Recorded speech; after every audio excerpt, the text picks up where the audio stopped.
P Sasi 10 വർഷത്തോളം അടുത്ത്, ഞാൻ മനസ്സിലാക്കുന്ന എന്റെ ഓർമ്മ ശരിയാണെങ്കിൽ, പാർട്ടിയുടെ പടിക്ക് പുറത്ത് നിൽക്കേണ്ടി വന്നിട്ടുള്ള ആളാണ്. പിന്നീട് പടിപടിയായി അദ്ദേഹം പാർട്ടിയിലേക്ക് റീ എൻട്രി നടത്തി. ഇന്ന് എവിടെയാണ് പി ശശി നിൽക്കുന്നത്, എന്ത് പൊസിഷനാണ്, എത്രമാത്രം ശക്തമായ പൊസിഷനാണ് സർക്കാരിന്റെ ഭാഗമായി വഹിക്കുന്നത് എന്നൊക്കെ നമുക്ക് അറിയാവുന്നതാണ്. അപ്പോൾ നിങ്ങൾ സ്വീകരിച്ച നടപടികളുടെ പിന്നിലേക്ക് ഒന്ന് നോക്കാനാണ് കോൺഗ്രസ് പറയുന്നത്. ഒരു കാര്യം മറ്റടുത്ത ചോദ്യം ചോദിക്കില്ല. അങ്ങ് തന്നെ പറഞ്ഞല്ലോ 10 കൊല്ലം, ഒരു പേര് പറഞ്ഞ് താങ്കൾ പറഞ്ഞു 10 കൊല്ലം ഈ പാർട്ടിയിൽ നിന്ന് പുറത്ത് നിന്നിട്ട് തിരിച്ചു വന്നു എന്ന് പറഞ്ഞു. ഒരു പൊതുപ്രവർത്തകനെ 10 കൊല്ലം പാർട്ടിയിൽ നിന്ന് മാറ്റി നിർത്തുക എന്ന് പറഞ്ഞാൽ അറിയാലോ, കൃത്യമായിട്ടുള്ള പരിശോധനയും കാര്യങ്ങളൊക്കെ നടത്തി മറ്റേ പാർട്ടി നടപടിയെടുത്തു. ഒരാളെയും സംരക്ഷിക്കുന്ന നിലപാട് ഈ പാർട്ടി എടുത്തിട്ടില്ല. ഏറ്റവും മാതൃകാപരമായിട്ട് തന്നെ മുന്നോട്ട് പോയിട്ടുണ്ട്, സ്ത്രീകൾക്കും പുരുഷന്മാർക്കും. അത് വഴിയേ അറിഞ്ഞോളൂ. പണ്ട് വി ചെറിയാൻ പറഞ്ഞൊരു ഉദാഹരണമാണ് എന്റെ മനസ്സിൽ ഓർമ്മ വരുന്നത്. അതായത് പാർട്ടി സെക്രട്ടറിക്കെതിരെ ഒരു ആരോപണം വരുന്നു.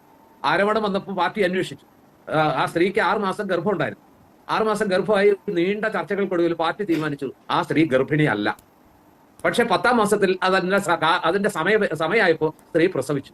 സ്വാഭാവികം. പ്രസവിച്ചപ്പോ പാർട്ടി എന്ത് ചെയ്തു?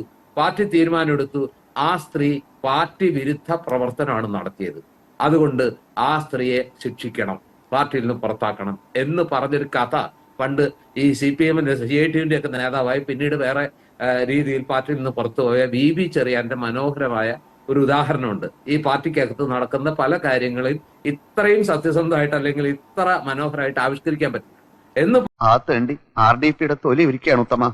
സഹിക്കുക അല്ലാതെ എന്ത് ചെയ്യാം.